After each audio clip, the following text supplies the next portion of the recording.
Okay, you might be of various backgrounds. Let me just give you a brief introduction of about data engineering, what it is.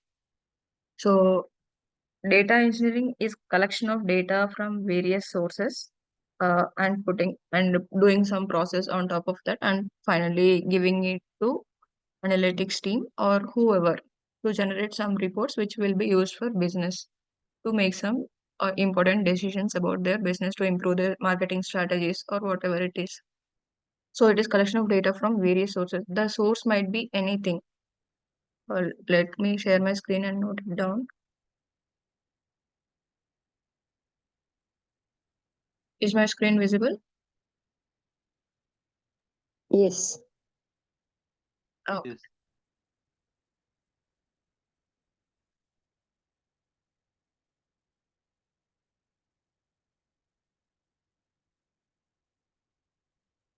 okay.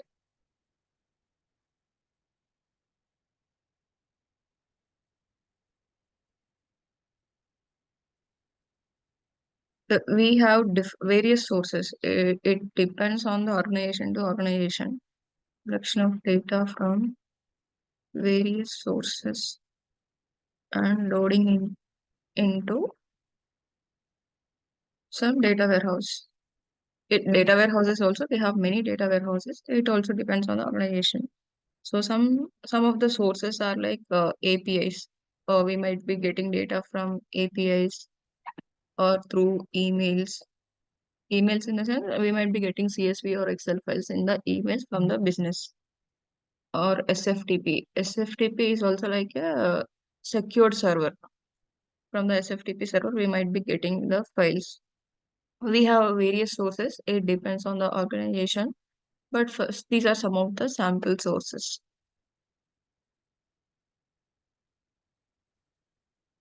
So we get data from this. We get the raw data from this. Whatever the line of business, it might be some insurance data or it might be some banking data or whatever it is. Any kind of data we might be getting through various sources. Uh, After that, we have to clean this data, transform this data, apply some business rules on top of that. All this process, we have to do that. So this all process can be done using ETL. ETL stands for extract, transform, and load. So data engineering mostly deals with building ETL pipelines in simple terminology. Extract, transform, and load. So the first step is extraction of data from various sources, and next is we have to transform that data, clean that data, transform the data, or implement some business rules on top of that, and finally load this data into some target data warehouse. Next. So this is the ETL process. For this ETL process, we will be using so many tools. I'll tell you what are all those tools. And next, this extraction can be done using a Python. Extraction can be done using Python, and the transformation also most of the times we'll be doing it with Python only. I'll write it here. What step we can do with which technology. Transformation also we can do it with Python or SQL.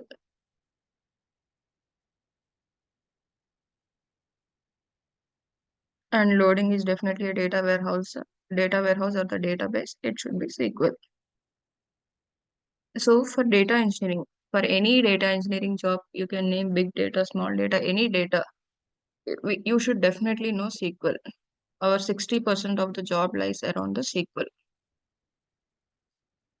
So if you are expertise at SQL, you will be able to do most of the data engineering work.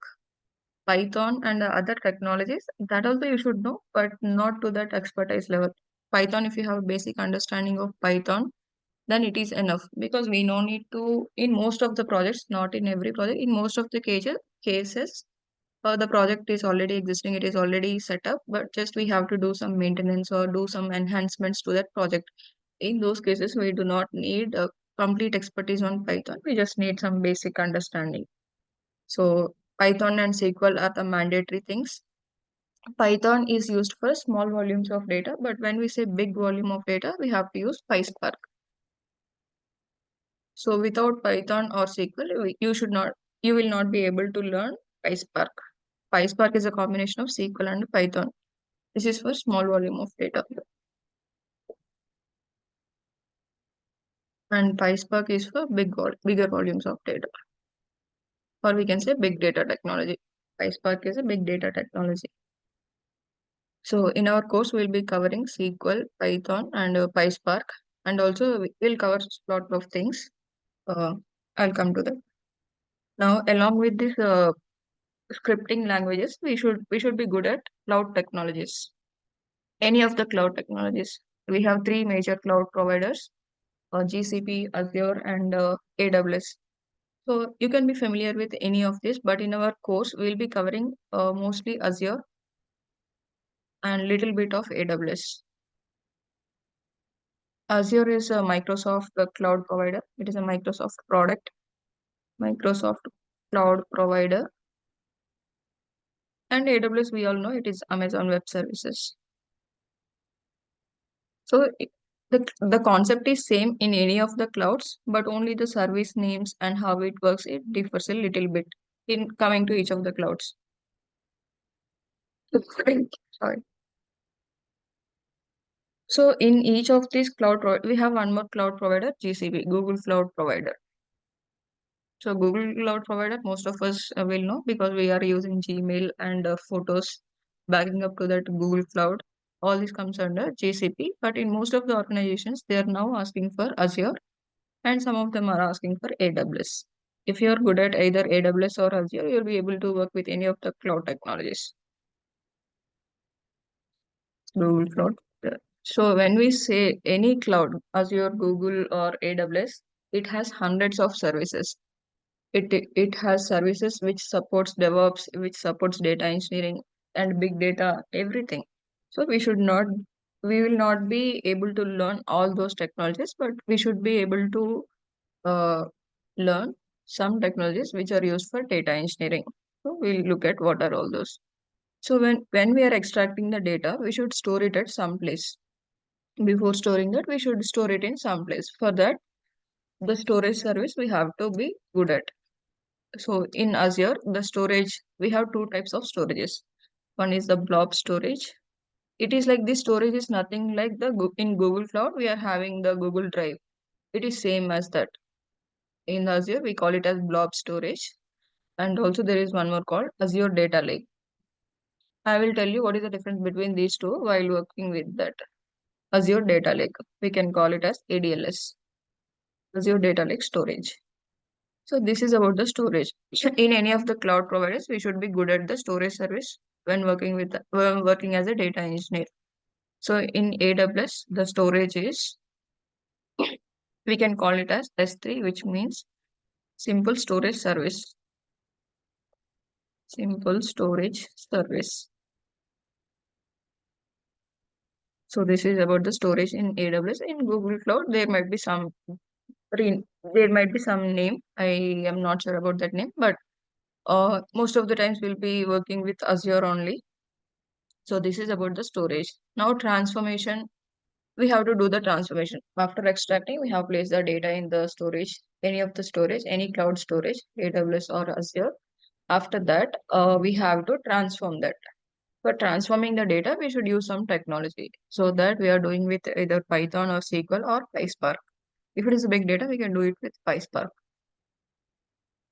So this transformation, where we can write this Python, SQL or PySpark in Databricks, uh, we can do transformations either with data flows or data bricks. So I will explain all of this. All of these concepts I will cover when working with Azure. This transformation can be done using, I'll write it here, can be done using data flows or the data bricks. Databricks is like a platform where we can write any type of code, Python, SQL code, or PySpark code, or Scala, Java, anything we can write in the Databricks environment.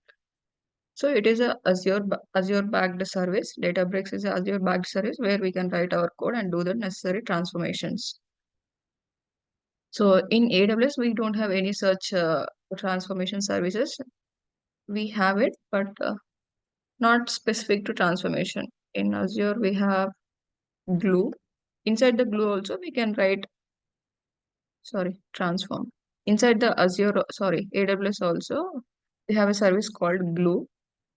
Inside the glue, we have to write PySpark code, PySpark. So remember that I'll be covering only Azure. AWS will not be covering only the simple storage service. I can take it because we are using it for some storage purpose. So just for the sake of understanding, I'm telling what is the relevant tool in the other cloud provider. So don't worry if AWS is not covered. If you are good at any of the cloud, you will be able to understand the other cloud and relate it. So for transformation, we will be using data flows or the data bricks. And next, we have to load the data into any of the data warehouse or the database. In Azure, we have data, data warehouse, Synapse data warehouse. Synapse is the Azure provided database or the data warehouse. I will tell you what is the difference between the database and data warehouse. So first, we'll be using mostly data warehouses in data engineering. So Synapse is the Azure provided uh, data warehouse. In AWS, we have Redshift.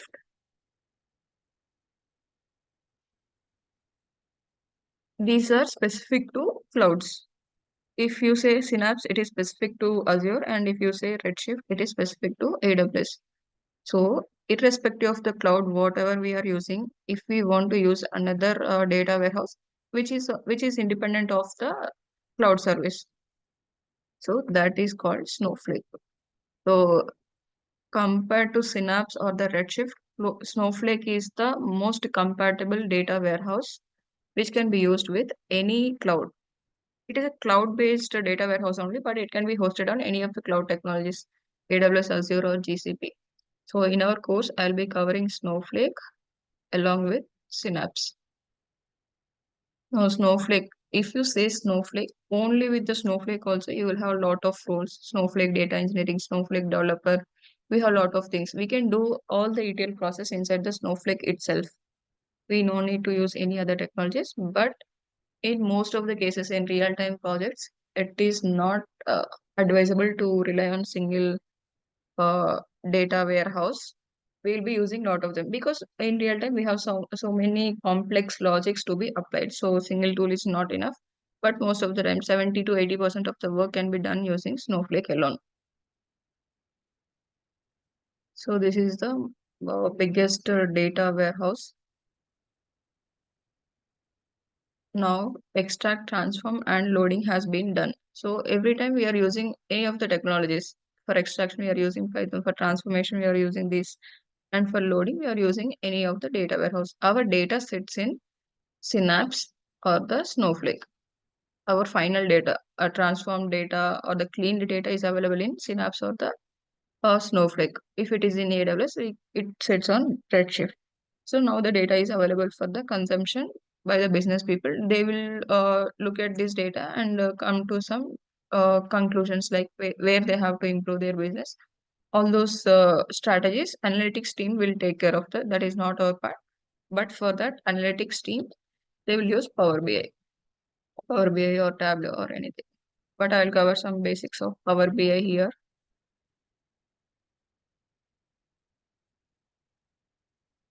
Power BI. So analytics, that is the analytics team role, not our role.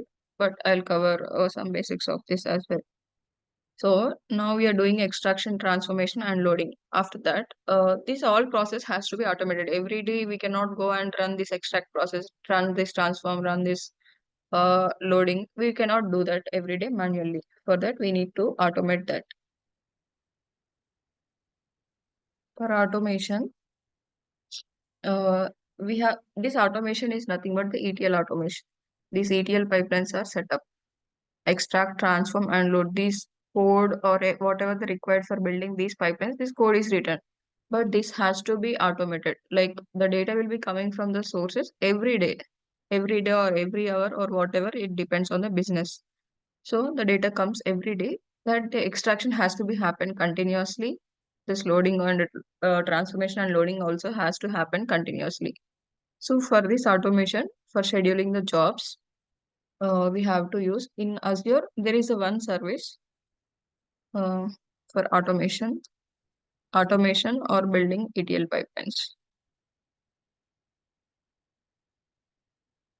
Building ETL pipelines. That is ADF, Azure Data Factory.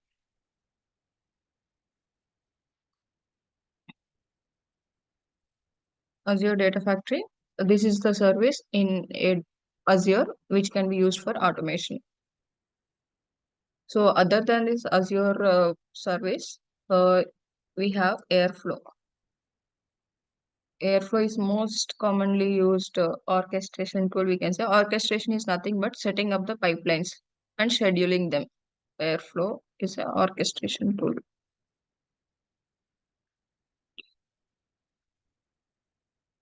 used for scheduling and automation.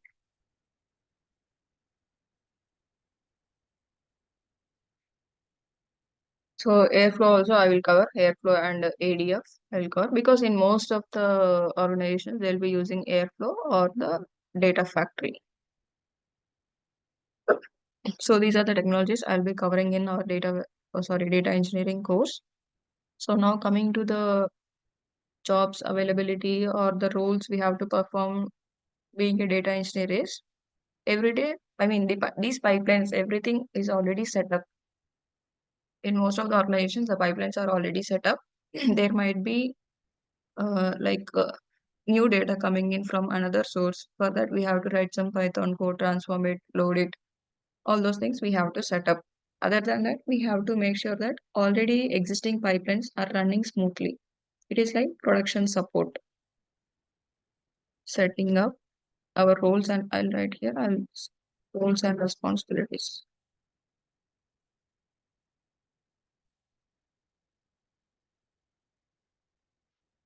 Setting up new data sources. Uh, for new data sources, we have to set up the ETL pipelines. Or for the existing pipelines, so we have automated the existing pipelines using either Airflow or the Azure Data Factory. So those pipelines we have to make sure that the pipelines are running as per the schedule. If there is any failures in the pipeline and the pipeline will not run, at the end of the day, analytics team will not be able to generate the reports. So we have to make sure that the pipelines will run smoothly. Pipeline monitoring, or we can say this as a production support.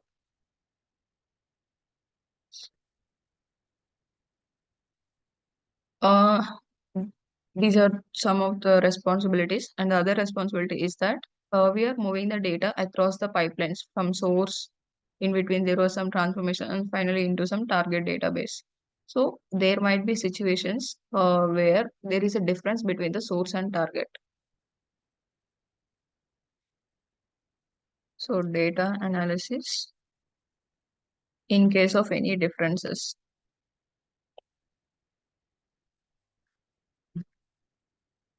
between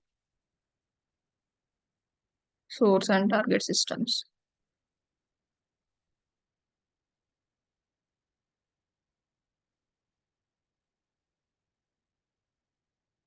So these are some of the major roles and responsibilities we perform as a data engineer. And next, coming to the opportunities. If we are good at Python, SQL, and any of the cloud provider, you will be getting a lot of calls.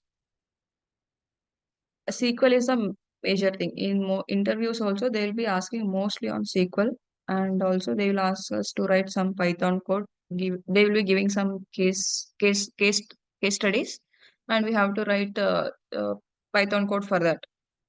Just like you in your BTech or somewhere in your graduation, you might have learned any of the languages like C, C++, Java or something.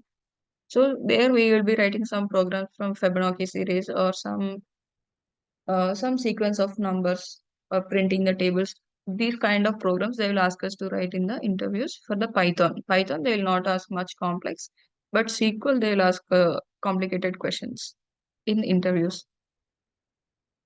So if you're good at SQL, Python, and any of the cloud providers, you will have a number of opportunities as a data engineer. And also, if you are good at Snowflake, only with the Snowflake without any other technologies. SQL is mandatory. If I say only Snowflake or only anything, it includes SQL. By default, it includes SQL when coming to data engineering. So if you are good at Snowflake, you will have some opportunities like Snowflake data engineer or Snowflake developer. These are some of the roles only with the Snowflake. So you should be good at Snowflake. Python, SQL, and cloud. These are mandatory. Cloud along with the data warehouse.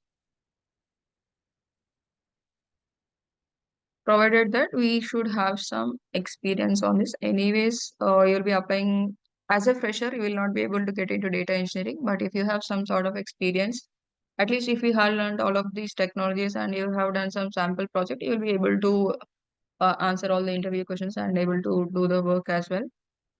So whatever I teach here, you should practice that and try to implement it by using some sample data or the dummy data. All that you can do, then you will definitely becomes easy for your interviews and also for the job. So any questions still here? No. No. Okay. So in our course, we'll be covering SQL. I'll write it here again. SQL, Python, PySpark. In Azure, I'll be covering Blob, ADLS, Databricks. Next is Data Factory. We can call it as ADF. And what we have written here, Synapse.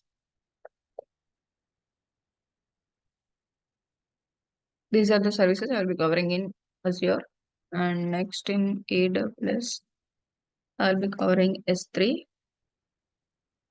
And also if for Redshift, I'll give some just background because it is similar to Synapse. Just I'll give you some overview on this. Next is Airflow. Airflow. Power BI basics I will cover.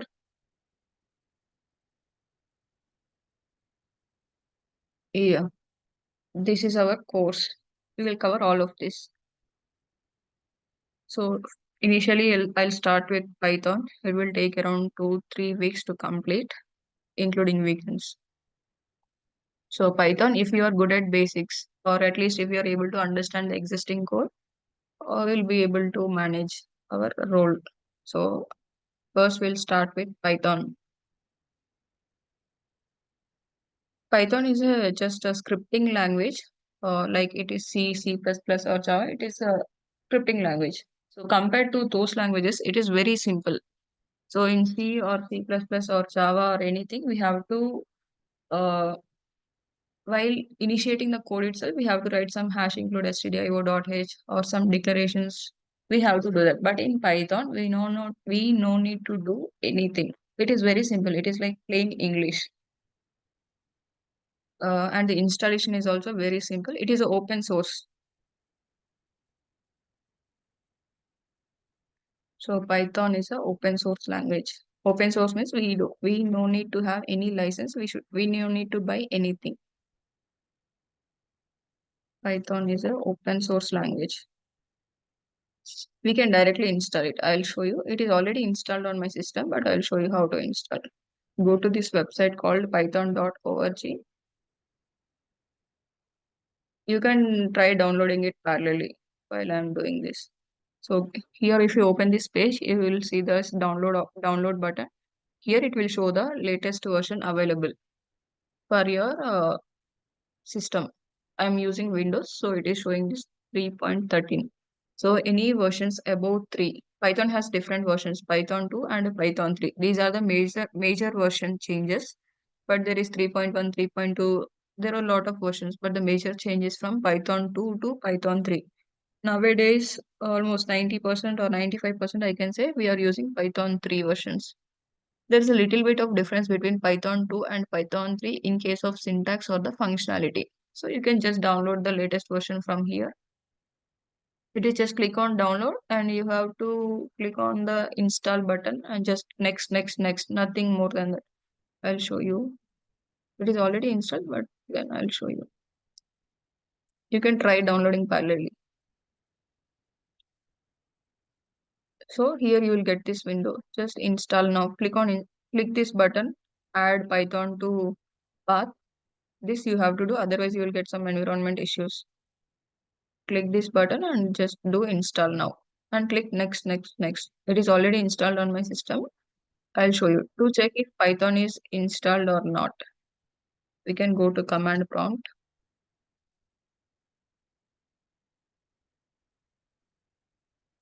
This is command prompt and you can type Python here. If it is already there, it will show the version number. Python 3.10.11 is the available version I have. So if it is not there, it will give some error. So this is how you can check the Python availability or not. So other than that, Python can be executed in any way. I mean, we can write it in Notepad or the WordPad or any text editor. You can write it and just save it as .py. You will be able to execute it. Uh, Along with the installation, we'll be getting this ideally environment. I'll tell you what it is. Let me open it. So this is ideally stands for Integrated Development Environment. This is specific to Python. Whatever the code we write here, it will be by default saved as a Python file. So in other things like Notepad or anywhere WordPad, we have to define it as a .py as the extension. Here by default, it will be saved as a .py file. So before coming to the code, I will give you some background of Python.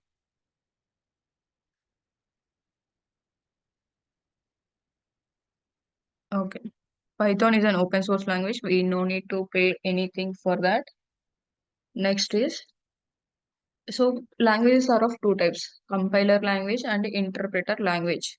Compiler and interpreter. So what it means, compiler is like if you have written 100 lines of code, what compiler will does is it will read all 100 lines of code, and if there are any errors in line number 10 or line number 20 or 30, if there are lots of errors, it will give all the errors at once. It will not execute anything even before the error has happened. I will tell you while writing the code, you will get clarity that time. And interpreter languages, it will execute line by line. First, it will execute, let's say there are 100 lines of code. It will execute first line and give the output of that. Second line, it will give the output of that. And if there is error in line number 10, it says error occurred at line number 10 and the execution stops then and there itself. So Python is an interpreter language. Python is interpreter language. So, and also it is a dynamically typed language. Dynamically, I will tell you what it is. Dynamically typed language. So in other languages, if you have to define a variable, we have to define it as either integer or the string or whatever the data type it belongs to. But in Python, we no need to define any data types. If you give value to a variable, it will by default understand based on the value we have given. If you have given some value a equal to 10, then it will understand that a is of type integer. If we have given name a equal to some string, your name, then it will by default understand it is a string. So based on the given input, it will directly understand which type of data it is. So this is called dynamically typed language.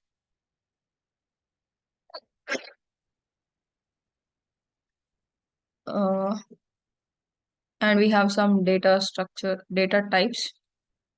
In Python, the available data types are integer and float. Every language will have integer, float, decimal, all of this every language will have. But other than that, we have strings, list, tuple, string, list, tuple, dictionary, set. These are some of the data types, major data types in Python. So we will cover all this. If you are good at handling these data types, you will be able to understand most of the things in Python. So Python is compatible with any platform. It is platform independent. When I say platform independent, it can be executed on Windows or Linux or any kind of system, independent of platform. Can be run on Windows, Linux, the same version. I mean, whatever you are downloading here, I mean, while downloading itself, it will give the system compatible version here. So the same version can work either on Windows or Linux or any platform. So if for anything, we should not pay any. We need not to pay anything. It is all free of cost. And the Python is used in various places. Like now we are using it for data engineering. It can be used for data science, machine learning. All of that can be used with the Python only, but that is advanced level of Python. We have various packages. Python is a library rich or module rich language. It has rich libraries. So for data science, it has separate libraries. For data engineering, we'll be using some of the modules we'll cover in our course. So it has very rich libraries. So based on because of these libraries only, it is very easy. Like I told, it is dynamically typed language, which means that we no need to say the data type of the variable which we are defining. That is because of the libraries already predefined while building the Python itself. So because of these libraries, our job has become easy.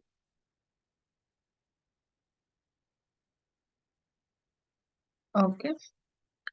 Now I will show you in how many ways we can execute the Python. I'll open a new file here.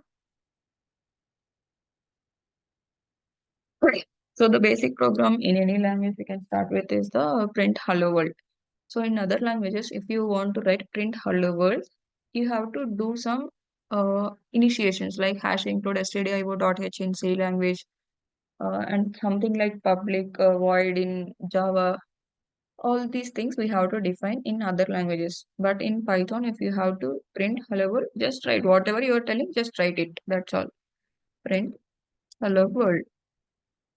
This is only one line of code required in Python to print hello world. Just save this file anywhere. I'll save it as class1.py. See, by default, it is saving as Python files. If I just give class1 also, it will save as Python file only. So now it is saved in desktop location. I just have to click this run button. So now it has given hello world. It is as simple as that. We no need to write any complex code. Just write whatever we are telling in English. So dynamically typed language, I'll tell you the example here. So I want to give value of a as some 100 and I will print that a. If you want to print something, just we have to write print that variable name. That's all. Here I have written print hello world. It is just given hello world. Here I am giving print a. What is a? A is 100. Let us see that. So the value of a is 100. It is showing 100, but we don't know the data type of this. So in order to check the data type of any variable, we have to write type of a. So here in the print statement, we have written only one word, not one word, one string. If you are enclosed in double quotes or single quotes, double quotes or single quotes have the same meaning in Python. You can write either double quotes or single quotes. If it is enclosed in any of the quotes, we can say that data type is a string. So it is not enclosed in either single quotes or double quotes. It is just 100. The type of it is expected as an integer, but let us see what it will give.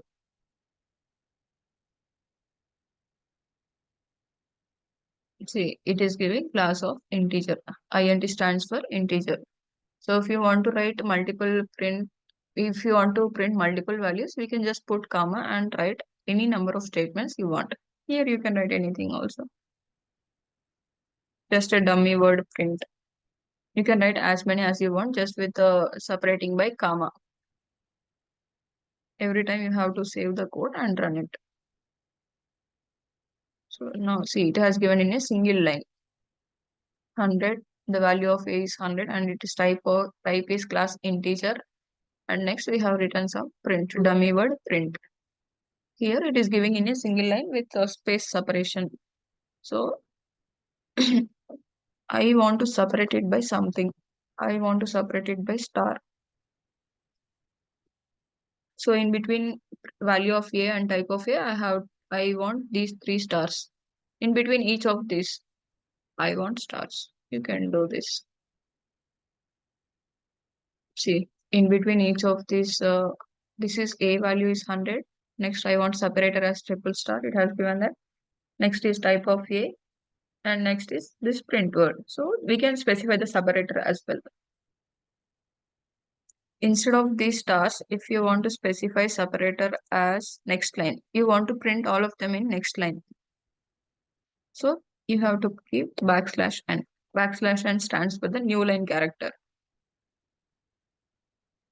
See, now each of the print values are given in new lines. This backslash n stands for new line character. So it has given all the values which I have told in the print statement. Now at the end of this, after printing all of this, I wanted to print something. I wanted to do something. I want to print, sorry, I want to print end of printing. I want to write this end of printing. So after printing all these characters, it will give, you see, it has printed all the characters and after the end of printing everything, it has given this.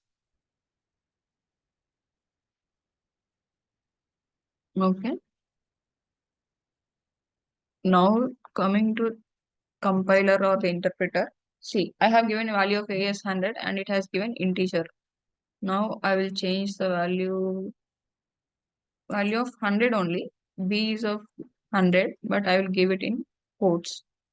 Now I will print the value of B and give 1000 here. Value of B and type of B. Let us see what will be the data type.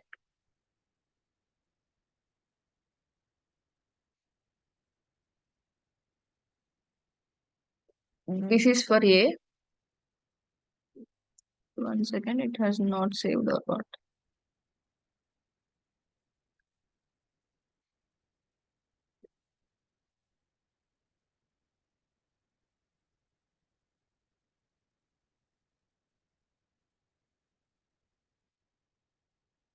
Okay, it is given here itself.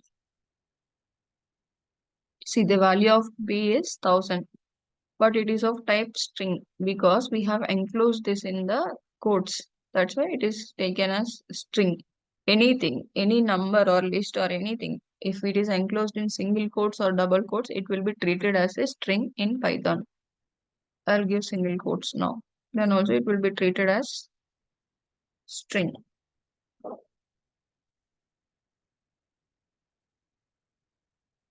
See, either single quotes or double quotes, it will be given as a string.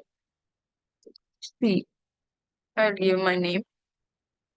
Now I want to see the type of this. Print C, comma, type of C.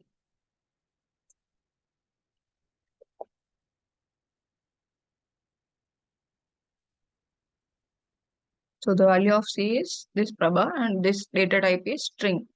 So based on the given data, it is able to understand what type it is.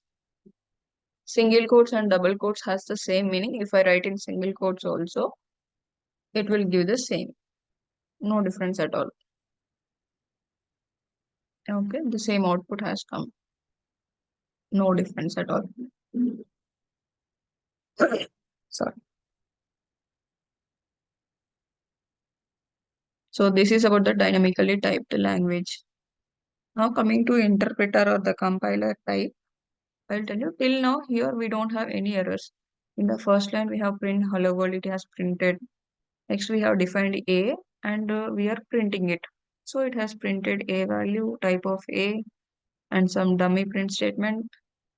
These are all separated by the new line characters. After that, after printing everything, we have given this. At the end, I want these characters to be printed. After that, we have B, the type of B. B is of 1000 and its type is string because it is enclosed in quotes. Next, it is C. C is Prabha and its type is string.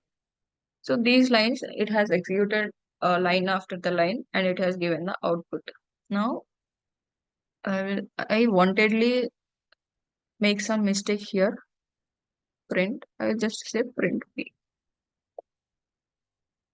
Ideally, the print statement we have to put it in brackets, but wantedly I have removed the brackets. In Python 2, I said there are Python 2 versions. Major versions are two, Python 2 and Python 3. In Python 2, the print statements are like this. Without brackets, there is a print space and the variable name. This is how we can do it in Python 2. But in Python 3, we have to write it in brackets. No, we'll run this. See, missing parenthesis in call to print. Did you mean print? Print of bracket. It is suggesting. Are you trying to do some print of something? It is trying to do that. So if it is a if there is any syntactical error, it will not run any part of the code. It will just say error. So in this case, it is both a compiler. Python behaves as both compiler and interpreter. Compiler, I say, it will read all the code and if there are any errors, it will give that. So now it has error at line number some 4 or 5. So now I will correct it.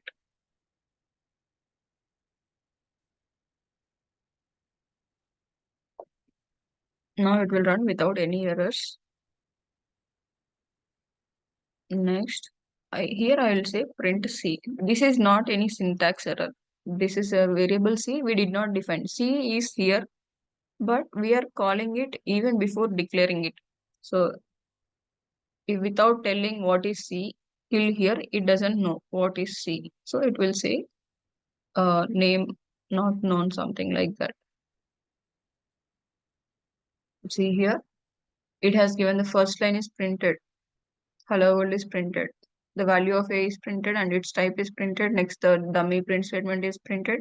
Everything till this line is executed. Till this line is executed. This initialization is also executed, but there is no print statement. That's why I did not show anything. Sorry. Now the value of B, print B, here we have written print B. The value of B is 1000. This is also printed. Now here is the print C. It doesn't know what is C. That's why it has given name error. C is not defined because C is defined here.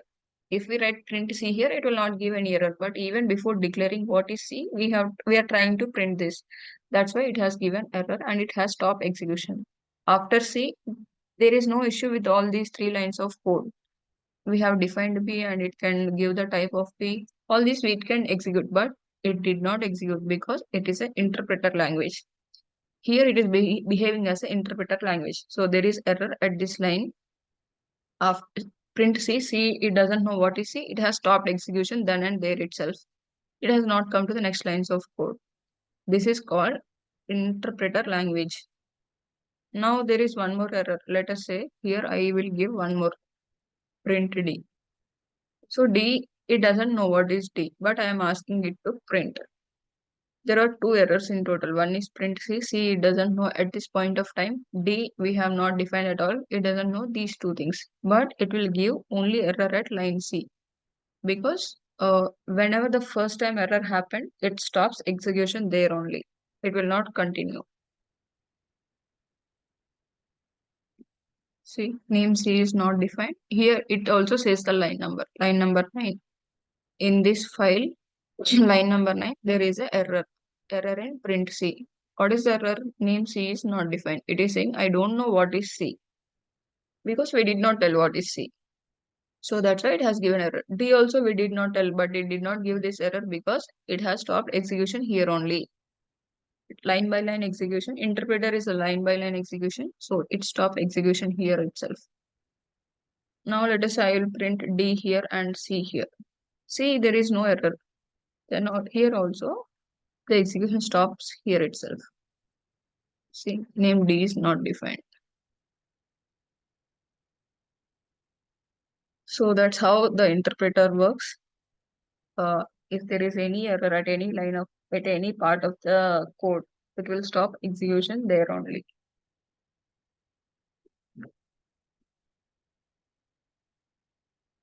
So high level language, it is dynamically typed language, interpreter language, all this we have discussed.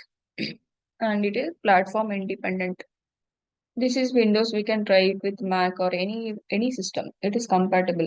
We can write the same code, no need to make any changes to the code. It will work the same way. The scripting is same. And also one more thing to note here is Python is a object-oriented programming. Object-oriented programming. So everything is considered as an object. A is considered as the object. B is considered as an object. Everything is the object-oriented programming. I will tell you in detail what is object-oriented programming while covering OOPS concept.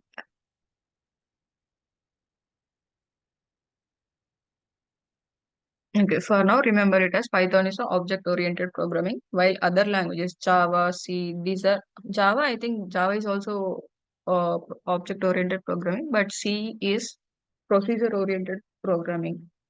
So I'll tell you what is procedure-oriented programming. We are not bothered about that. I'll tell you what is object-oriented programming while covering the OOPS concepts.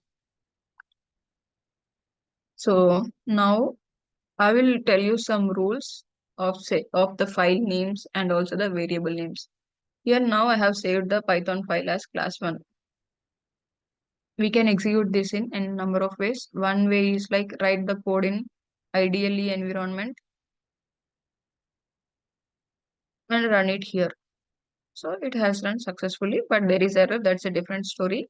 It has run successfully. I'll tell you one more way. I'll close. If you want to run through the command prompt,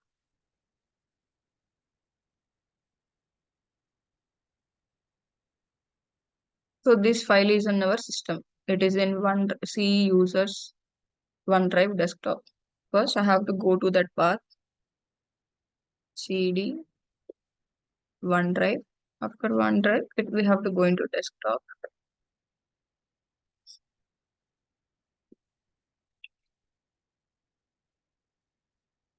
Sorry, this is Windows. After OneDrive, we have desktop.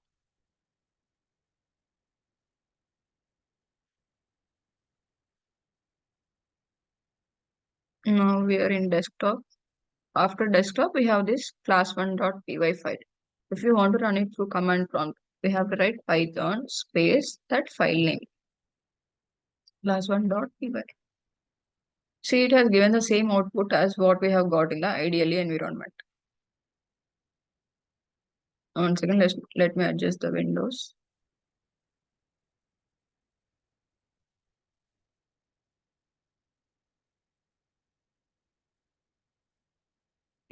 If you see here, this and this have the same output.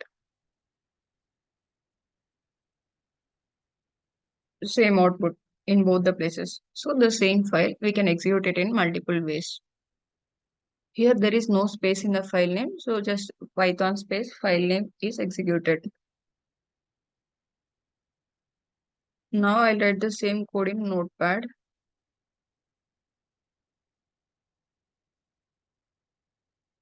I'll open Notepad.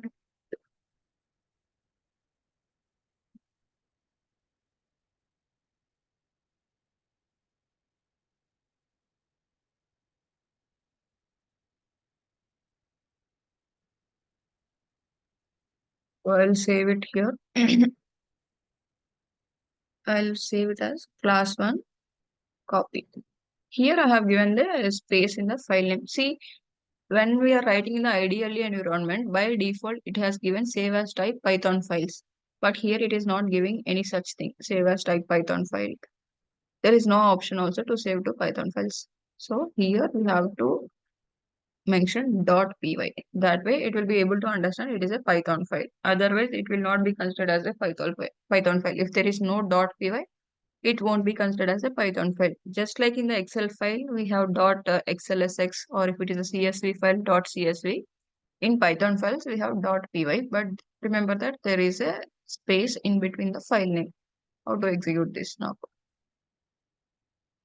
So in Notepad, there is no option to run. There is no run button, just like how we have it in ideally. So I'll close this. So I'll close this Notepad. So now the Notepad is closed. I have saved in the same desktop only. Now go to command prompt. Let us see what are all the available files on the desktop. So we have I have written class 1 copy with today's date, today's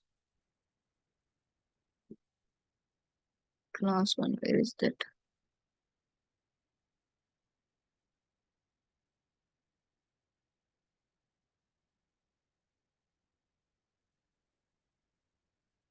See, here we have class 1 copy. So in order to execute any Python file, we have to specify Python space that file name. I'll copy this file name, class 1 copy.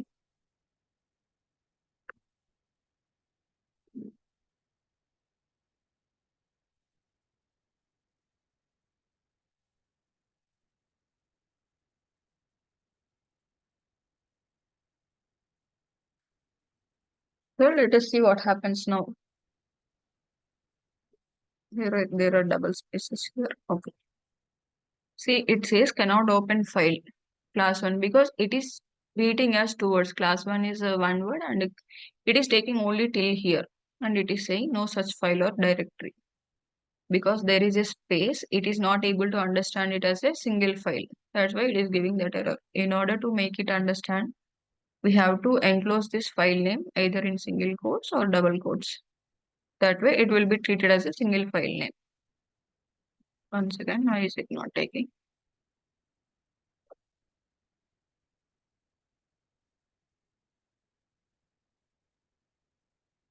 Name, see, the code is executed and there is a error in line number something, line number 9. But however, the code is executed. So if there is space, we have to execute it, Python space, file name, that should be enclosed in double quotes. So in the file name, it is taking only double quotes, single quotes is not working. Make a note of that. So this is how we have to execute the file. You can write the same code in WordPad or wherever you want and just save it as .py file. Go to that location in your system in the command prompt and then Python space followed by the file name. It will execute it. So for our course, we'll be using ideally environment only, but because it will be easier to run and we have the results side by side. Okay, these are, so if you want to have class 1 copy, uh, class 1 and the space copy, here we have a space class 1 space copy. Instead of that, we have to name it as class 1 underscore copy. This space file with the space name is not recommended. It is not a best practice. So in the space, if there are multiple words, we can join it with underscore, class underscore copy. We'll get to know while working. No worries. Now I'll tell you some more rules for defining the variables. Rules for defining variables. These are all the basic things we should know in Python. So tomorrow we'll get into the actual topics. Okay. So no spacing. There should not be any spaces in the. There should not be any spaces in variable name. I'll show you the example. So till now we have used variables as A, B, C, and D, just a single letter. We can use any meaningful name also. So now I want to give name equal to 20. I'll print it. There is no problem with this. We can print it. I will. One more thing. If we want to comment any line, here D is giving error. I just want to comment it and run it. So it won't give any error. Ideally, this line will give error, but I have commented it. So it will not give any error. So for single line comments, we have to use hash. See, there is no error. It has given this name also. The last one is the output of this. So here we can use multiple letters as the variable names, no problem. But here I want to specify my name. My name, you can write it as one word, but for user readability, it would be easier if we write it like this. But the criteria is that there should not be any spaces in the variable name. Now let us see if we print my name, what happens. Mm.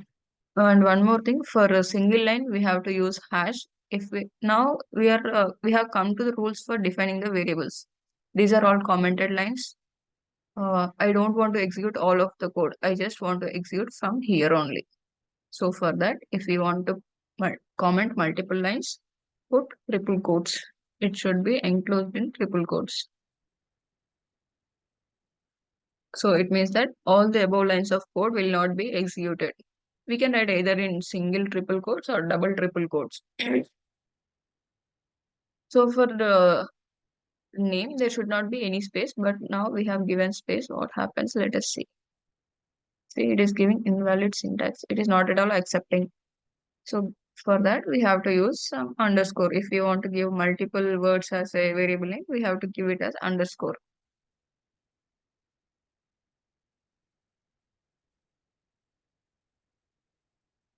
Now it has given whatever I have given for this variable name.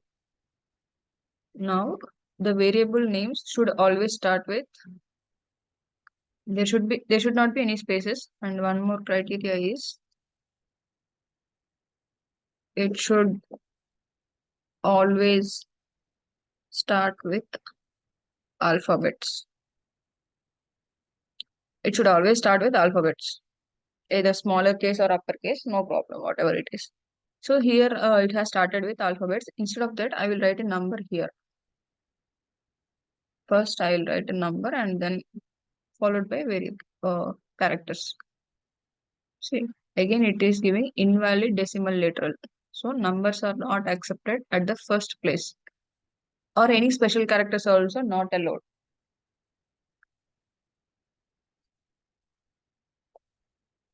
Special character not allowed other than underscore, except underscore. Only underscore is allowed. Any other symbols are not allowed except underscore. So one is not any number. We should not place it at the first place. You can place it in anywhere after the first letter. You can place it here, here, anywhere you can place it. That is not a problem. The same variable name, I can keep it here.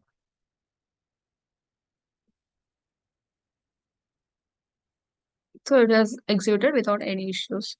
Now let us try placing special characters.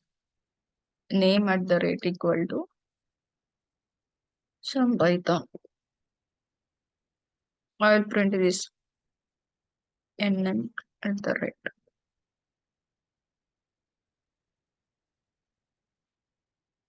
So it is giving invalid syntax again because of this at the rate. Now I'll place this at the rate at the beginning of the line and let us see. Anywhere, it will not allow special characters anywhere, any part of the variable. Numbers are allowed at the later places, but not at the beginning.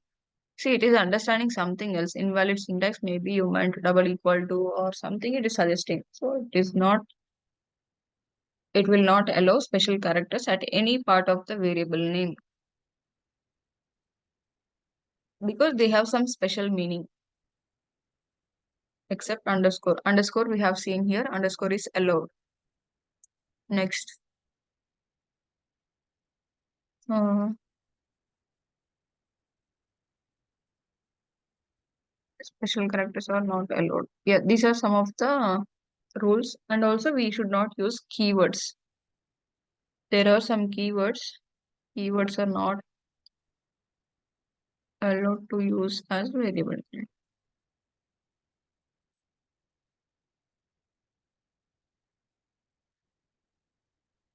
So there are some keywords like this int, string. It will it will take it, but it will give some errors. I'll tell you, not errors, some logical issues. I am commenting it all of them. Starting here, I have commented till here. There are some keywords like if, else. These are conditional statements in Python. If, else, for loop, while loop, def. Def is for defining the functions. Like this, we have some around 20 to 30 keywords which should not be used as a variable name. Class. There are a lot of them. All of these should not be used as a variable names. Let us see what happens if I'll define some variable here, a equal to 100. I just want to compare if a double equal to 100. Double equal to means we are just doing a comparison. This is a double equal to is a comparison operator. It is checking if a value is equal to 100, print condition satisfied. Write this. So I'm just checking. Sorry, a is 100. It is correct only.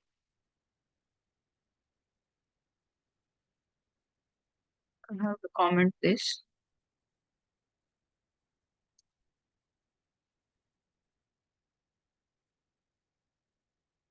So this is example of a if condition. So instead of this a, if I write for equal to 100 and if for equal to 100. This for is a keyword. We should not be used as a variable name. Leave about all of this. Just I'll write print for.